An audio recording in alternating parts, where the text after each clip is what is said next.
Welcome to the Bucher and Friends podcast, co-starring 10-year NFL veteran and Super Bowl champion, Will Blackmon. Manning from the end zone.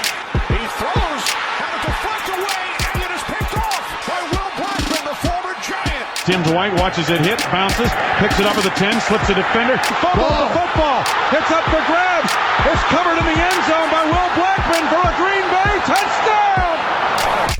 And now, here is your host, Let's send it over to Rick Bucher. Rick Bucher.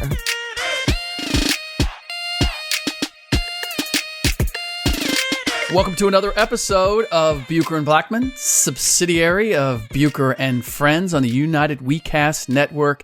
I'm Rick Bucher.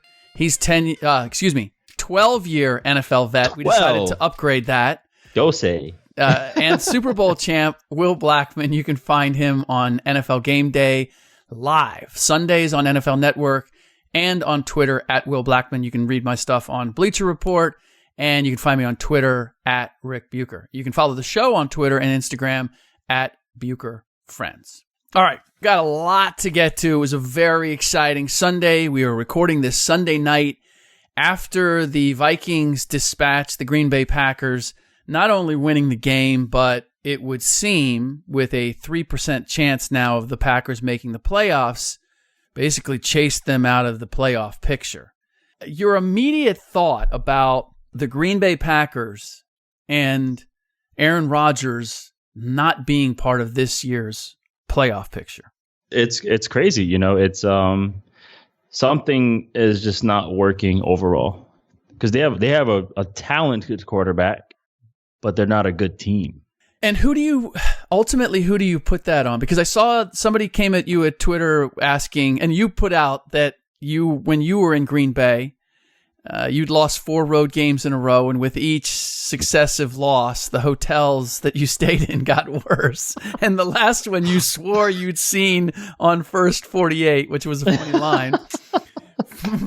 And somebody came back at you saying, so how has Mike McCarthy lasted all this time? And you said Super Bowl 45, and yeah, you win. Because that was 2 years after we stayed in a hotel, so it didn't happen last year. This happened in 2008, and they won 2010. Right. So all that said, it feels to me like this might be the last straw, that we're going to see a coaching change in Green Bay as a result of this.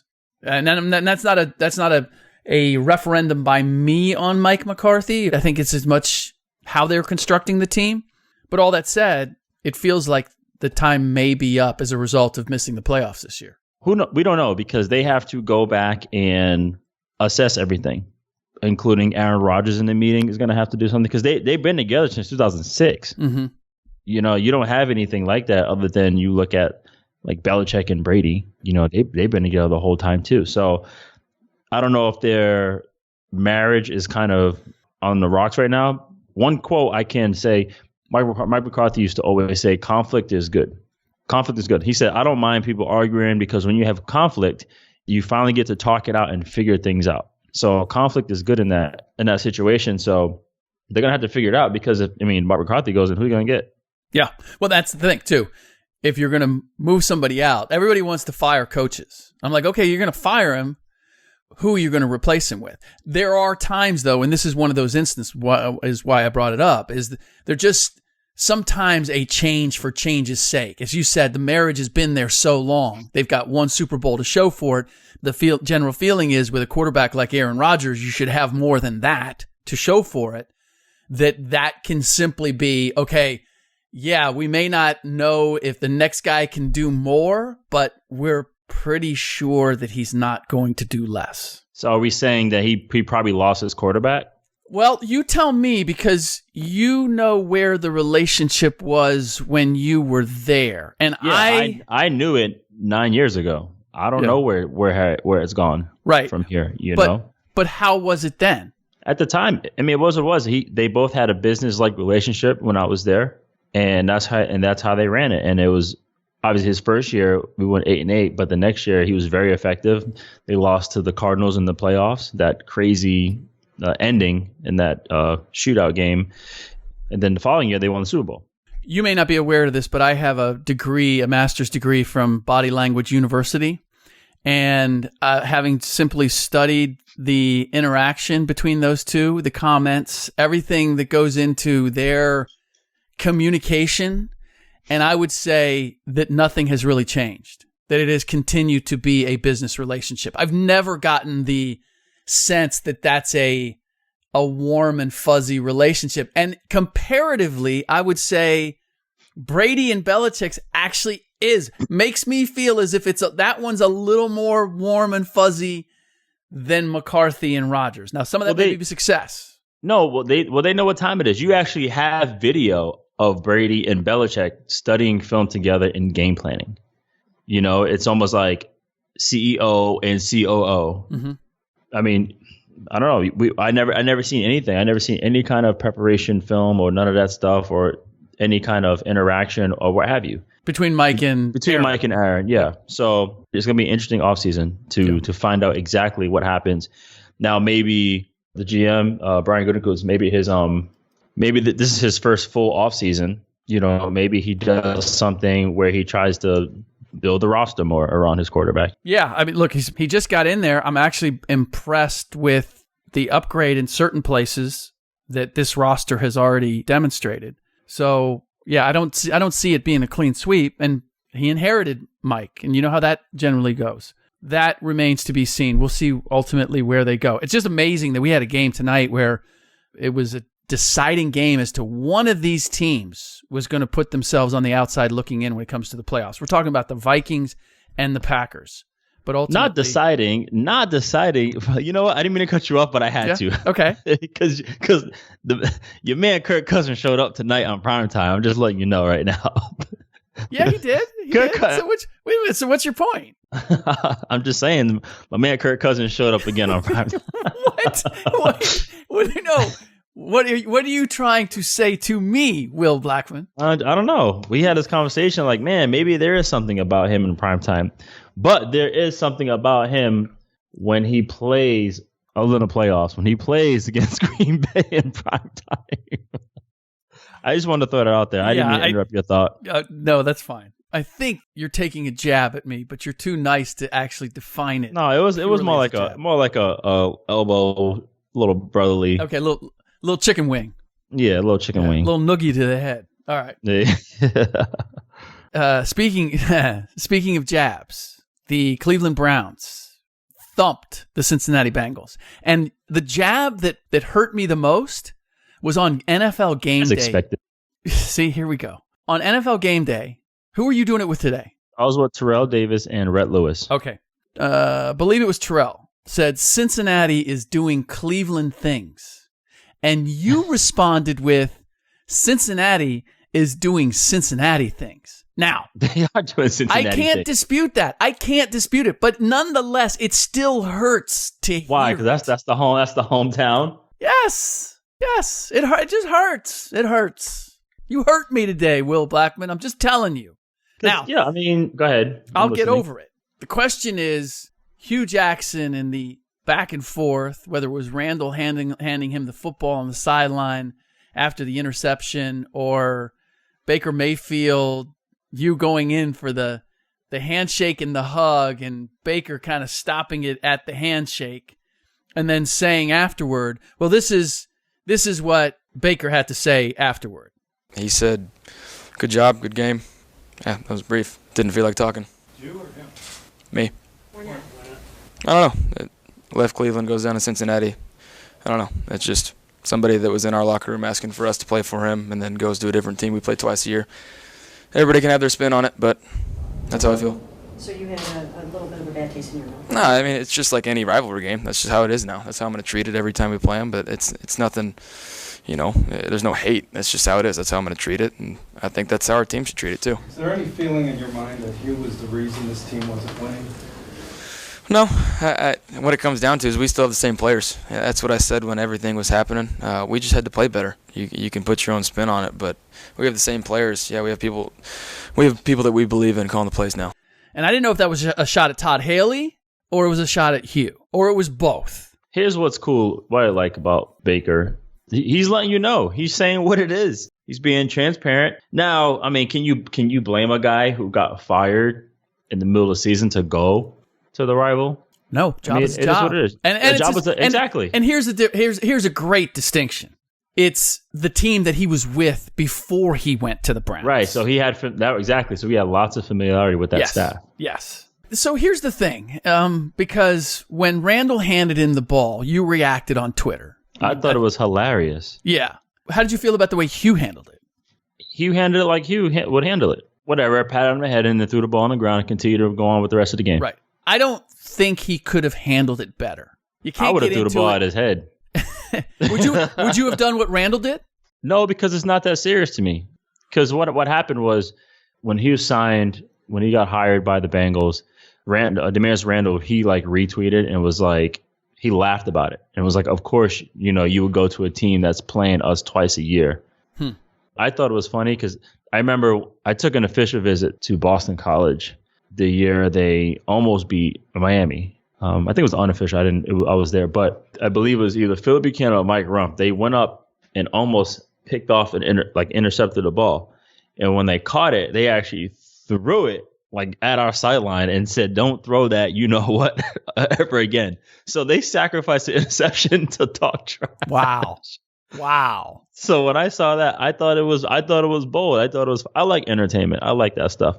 But in terms of would I have done that? No, it's not that serious. It was not, unless there was a malicious encounter, but I don't believe there was. And plus, once again, it's not that serious. See, well, that's the tricky part here. That's why I laugh at it. Yeah, there are certain things that I see that are entertaining, but then I put myself in the shoes of a guy's teammates, and we're going to talk about Jalen Ramsey when it comes to that. Or an instance like this, where I'd say, would I do that? Or if my son did it, would I want him to do that? And as you pointed out a little bit later, like for all that Hue Jackson has gone through, it's hard for me to look at him, and especially with the Browns, that the guys there this year would hold something against him, or even hold something against him because he went with the Bengals. Went to the Bengals. Yeah. That just seems seems kind of immature to me. It is the immaturity part. 100% agree. So the trash talk, I mean, I kind of enjoy that, and there's different levels of it. There's the kind where everybody's kind of getting their juices flowing, and there's clever trash talk, and there's justified trash talk, and then there's, well, we'll go right to it. And then there's Jalen Ramsey with the Jags, where before the game, he's looking at them on the sideline going, "You trash, you trash, you trash." Now, this is the same Jalen Ramsey who, I think it was GQ, in a magazine article before the season, talked about Josh Allen. GQ. It was GQ, I think. Yeah, being trash. And, okay, well, I kind of agreed with some of his sentiment at the time, so I didn't really take that much offense to it. I do believe that you should be willing to say something to somebody's face if you're going to say it in an article or to a third person. And clearly he demonstrated that he's willing to do that. But I'm also thinking the Jags are having a terrible season. Terrible season. And you're about to play the Bills. And now you're writing a check that not only you, but everybody else has to co-sign. And if I'm a teammate, I'm like, dude, we're not that good right now. And the last thing I want to do is get them fired up because we're not that good right now. So shut the bleep up would have been, honestly, if I'm one of Jalen's teammates, that's what I would have been thinking. You? No, overall, it's not cool. Once again, I laughed at it because it's just entertainment. Like, you laugh at things that you wouldn't do, right? I mean, that's what comedy is in a sense, unless it's like malicious and ridiculous, you know, like completely. Yeah, it was ridiculous, but it wasn't like, whatever. It's combat sport, and they were talking trash. Yeah. But when you lose, first of all, 6 straight, there is nothing to talk about anybody. And I get how he came out there, but it's different. See, I was the type of player where I didn't say anything, but if you said something to me, then I would respond. And it's interesting too, because when I went to Seattle, I was so curious about Sherman. Like, man, everyone says this dude just talks so much trash, and I was curious to see how he worked. Right. Same thing. Sherman he's a type where he will say nothing to you. But if you say something to him, then that's it. You're done. You're done for the rest of your career. He's going to talk to you every day, all day. Seriously. So every time he plays somebody, if they've talked trash to him once, at least one time, you're going to hear it every game. for the rest of your life. Do you have to necessarily say something? Because sometimes guys do things. It's just trash talk. Like, I had some crazy things sent to me before. I remember Anquan Bolden, I covered him on a route, and he said something. There wasn't one accurate, one proper word in the English dictionary that I can repeat. Really? He said, "Oh yeah," because he's such a gentleman now. He is. He's always been a gentleman. But when it's game time, it's a whole different ball game. Anquan's a cool dude. He's super nice. But once it's game time, it's different. My trash talk is kind of different. I find the angriest person and I kind of like befriend them. Wait, what? That's not trash talk. So that's like psychological warfare. That's how you do it. It is psychological warfare. So we played the Lions, right? And this one dude, he tackled me on a punt return and grabbed my face and he was under my helmet, ripping my face and my eyes and gouging me. And he was like cussing at me. And I looked at him and I was like, why? And he said, you know why, MFer, you know why, da da da da. I was like, but really? I said, did you have to do that? He's, I know, I think the Lions were 0-15. They were about to be 0-16 after this game. I said, I understand what you're going through, but like, did you have to do that? He was like, man, you know it's frustrating out here, man. Like, I apologize, man. I didn't mean to do all that to you. I said, it's all good, man. You know what? That's my Twitter approach. When I get haters on Twitter, that's mine I'm like, too. Hey, listen, man. Appreciate you sharing your thoughts to the most vile things, and you get the, oh man, I've always been a big fan. You know, I've been a little overheated. I find the craziest person, and I'll entertain him, and then totally calm him down. That is so and good. And I want to share. This also works in Canada. What do you mean? Because when I played in the CFL, I was walking back to the huddle. International language. It's the international thing, man. I was walking back to the huddle, and this guy from Winnipeg totally shoulder checked me. This lineman, and kind of threw me off guard. I was like, really, bro? I said, did you really have to do that? He was like, man, you know how it is, man. We're losing right now, so I'm just annoyed. But you're right, man. I shouldn't have done that. I've never thought about this. I don't know why I've never thought about this. How many of the CFL players are American? I don't know the number, but you have to have at least 7 active every game. 7 Canadians, active every game. But no, go back to the Jaguars. I didn't mean to go off track, but you look at the leaders. You look at I think last year Blake was a captain and hasn't been playing well at all. Yeah, so right here the captains are Calais, Telvin Smith, Blake Bortles, Leonard Fournette, Linder, and Laurent McCray. And I look at leaders like, Telvin Smith, like, what is he saying to these guys? What is Calais saying to these guys? Especially those two. Those two are really vocal, strong leaders. Yeah. And then you had a leader like Leonard Fournette go straight toe-to-toe with somebody. He straight threw a punch. Right. And fought somebody like, really? And he essentially, when he did that, he kind of cost him the game because he was playing really well that game. So where are these guys to hold everyone back? And I know, and I've heard, I don't know for a fact, but I have heard that sometimes Jalen, once he feels a certain way about something, is really hard to get to him. And I heard that's what Coach Gus Bradley pretty much struggled with Jalen, is that trying to tell, like, I guess Jalen would come out to practice wearing, he has a Jordan sponsorship. He would be wearing Jordan shorts, like white shorts, where you're supposed to wear black shorts for practice. He's wearing white shorts. And it got to the point where Gus just didn't say anything to him anymore. So because of that, people looked at Gus like a pushover. Yeah. Yeah. Totally get that. And which Gus is not. It's just Gus, I think he got to the point where he probably saw the writing on the wall because he's an incredible coach, and he honestly might get a head coaching job next year. But things like that, to truly, like the best teams that I bet on, they were able to police themselves, and they did things that weren't going to jeopardize the team. When I was in Seattle, the number one thing Coach Pete Carroll always say is protect the team. You had guys like Sherm, Earl, the whole defense, everybody ran their mouth. Michael Bennett, everybody ran their mouth over there.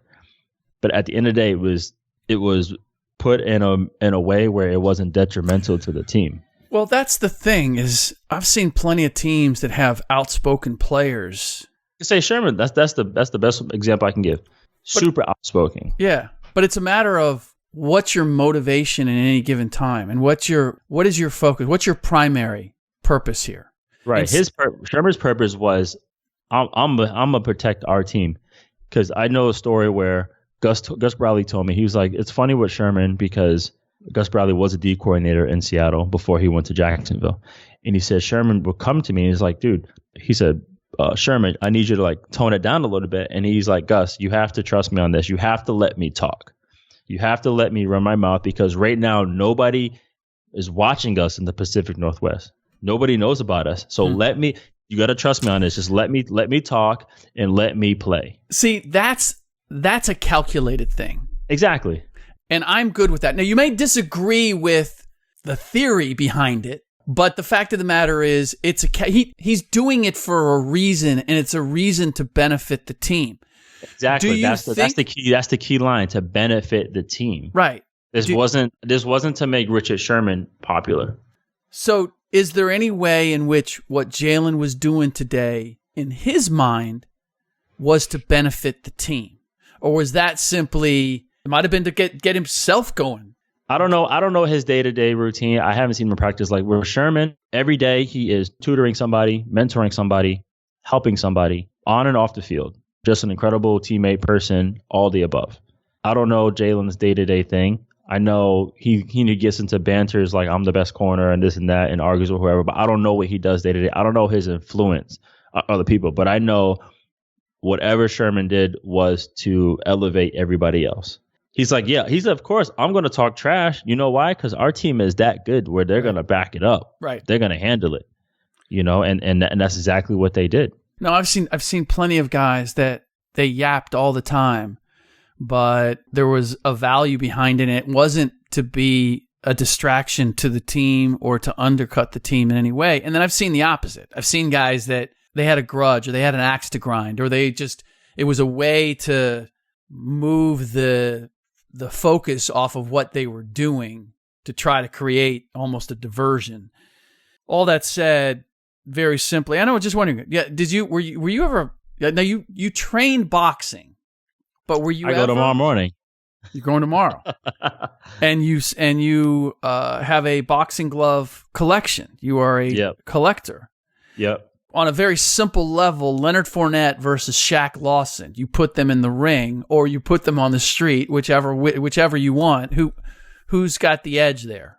It depends. I would say based on Leonard Fournette's tactics, he moved in close. He got in Shaq Lawson's range. So therefore, I give the edge to Shaq Lawson because he's bigger, stronger, and I'm sure if he connected. However, if Fournette stayed on the outside and kind of used his conditioning, him being smaller, picked his shots, this is for boxing, sure. Right. Same thing MMA. If he moved in and he got a hold of him, Shaq Lawson got a hold of Leonard Fournette, then Fournette's going down, but it depends. By the way, did I see that you just bought an MMA, a fight? Yeah, I bought the Tito Ortiz and Chuck Liddell fight. Come on, man. You had to know that was not going to be good. In fact, you did know because you you said, don't buy it. Press. I did. Press send. I interviewed Chuck Liddell about a year ago on my SiriusXM radio show, and I thought he had stayed too long in the game then. The conversation that we had, he was not connecting all of the dots. And the idea of him going back into the ring, I was like, this is not a good idea. And I didn't see it. I didn't pay for it, but I got the summary. He didn't last very long. I hope he didn't take a beating because I don't think he can afford to take too many more. He did. He got knocked out. That's not good. That's really not good. I mean, that's not good because I thought he was showing the effects of having fought a little too long already. In any event, one of the other things I wanted to run by you, let's go to a happier place. Let's talk about the Indianapolis Colts. I'm always in a happy place. Well, okay. Indianapolis Colts and Andrew Luck. The first question I have for you is kind of an aside, which is we saw Andrew Luck go out on a first down, on a 4th and 1, maybe 4th and 2. As a receiver, Jacoby Brissett hits him, throws it high, so he has to go up and get it, and he takes it in the ribs. Nonetheless, I feel as if we've seen Tom Brady do it. We've seen more quarterbacks this year than I can recall. Seems to be a trend. We have quarterbacks working as receivers. It's free yards, man. We're not really looking at the quarterback, so they're trying to get free yards. But it's just it's a ploy or a trick that it seems to be trendy. Am I misled here in that I feel like I've seen it more times this season than any particular season in the past? I think it's just duly noted, and the fact that Tom Brady did it, but not just, well. No, it's just magnified now. But last week they went to Luck in the end zone. That's and 2 he weeks. Almost had it. That would have been a nice catch. I know. He laid out. He did lay out for it. He is he's just a genuinely nice guy. He's solid, man. He's solid. He is. He's the next Breeze, man. He's just solid. And for all that he's gone through, like if there was a little bitterness about him, I would not blame him. But he is unfailingly Mr. Sunshine. The best part about that is that it totally radiates around the entire team. Yeah. Because there is no way you will say that the Colts are 6-5 right now. No, they could be a playoff team. Have you seen their schedule? They're at the Jags. We just finished. Yeah, they got division games coming up where they can get all those. Yeah, at the Texans. That's a tough game. They got the Cowboys, the Giants. And the Titans. They have three tough games. You're counting the Jags, the Texans, and the Titans? And no, Jags, Texans, and Cowboys. Cowboys are rolling right now. Yeah, I'm still not a believer, but I'm not a believer, but they found the formula because Zeke is that good. Zeke would be good on any team, no matter where he went. Yeah. Zeke would be successful. I think he's that good. The fact that now they got Amari Cooper, yes, and they found a way to unleash him how he's supposed to be. Yeah, knowing that he can take a slant 80, 90 yards, that changes the game right there. So help me understand why that wasn't happening in Oakland. Is it the quarterback? Is it the play calling? Because I don't remember. I don't know, because that's another relationship that looks weird. Derek and John. That we talked about. Yeah, that's another. I don't know. I have no idea why that didn't work out. Same thing. I have no idea what the Khalil Mack thing. They are clearly trying to round up their picks. He has plenty of time, apparently, to make the team he wants to make, but I wish I had all the answers. So the Colts are 6-5. Record-wise, they're tied with the Ravens. I don't know what the tiebreakers are, but the Ravens right now hold that wild card spot. 5 straight wins. That's crazy, right? And who do you credit for that success? Chris Ballard obviously has done some things. Yeah, Ballard is the GM, Chris Ballard. Frank Reich takes over as first-year head coach. And obviously Luck. Is there any one person you look at? I mean, Luck's sort of a foregone conclusion that he's a huge contributing factor to this. But if you're looking at Reich and you're looking at Ballard, what is there anything that stands out to you that they've done particularly well? I think they just created a culture. I'll read you a text directly from Chris Ballard when I talked to him about a couple weeks ago. He said, competitive toughness was my main goal this year. I told the players, you drive this train. Unless the locker room is willing to not accept anything that gets in the way of winning, we will never get where we want to go. Our job is to get the right guys. The culture here was soft with no accountability. Those days are over. I will break my back to help players on and off the field to be here. You have to have the right mentality. This was the year to set the culture. Long ways to go in season. Win or lose, it's going to be fun to watch these kids grow. By the way, Frank Reich is a stud. Wow. So for me, I have said this anywhere I've gone, whether it's Pop Warner, high school, college, pros, companies I've worked for, corporations I've been around, it always starts from the top. And when you look at the top, whoever is the head man, it trickles down from there. Yeah. You know, you have to love coming to work and have to love coming to work for that person. And that's what it is. It's the culture. When I was in Green Bay, it started with the top. Ted Thompson. Actually, Ted Thompson was interesting. He never said anything, so I can't really say Ted Thompson. but his scouts were cool. Like John Snyder was there, Reggie McKenzie was there, John Dorsey was there, Alonzo Highsmith, Elliott Wolf. Wow. Like all these guys were in that building as scouts and personnel guys, and they were super cool.